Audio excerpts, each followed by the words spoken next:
ہمارے بزرگوں کا تجربہ ہے کہ اگر کسی شخص کا حافظہ کمزور ہو، پڑھتا ہے مگر یاد نہیں رہتا، تو یہ دعا پڑھا کرے، یہ دعا کیا کرے، رب زدنی علما، اس سے حافظہ بھی قوی ہوگا۔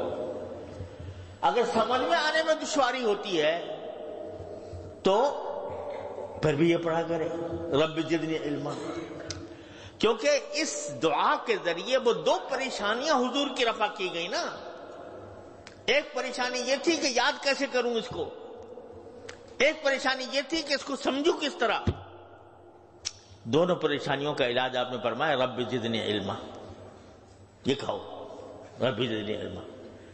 تو یہ اصل میں جو دعا سکھائی گئی وہ حافظے کی تقویت کے لیے اور سمجھنے کی تقویت کے لیے، لہذا بزرگوں نے کہا کہ یہ دعا جو ہے یہ دونوں کاموں کے لیے فائدہ مند ہے۔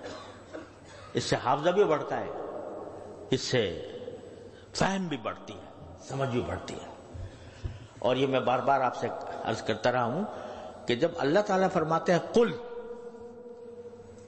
یہ کہو، تو یہ ناممکن بات ہے کہ وہ ہم سے کہیں کہ یہ مانگو مجھ سے، بلکہ نہیں دیتا۔ یہ کیسے ممکن ہے کہ وہ ہم سے فرمائیں کہ یہ کہو، یہ مانگو، اور جب مانگے تو نہ دے؟ یہ تو اللہ تعالیٰ سے ممکن نہیں۔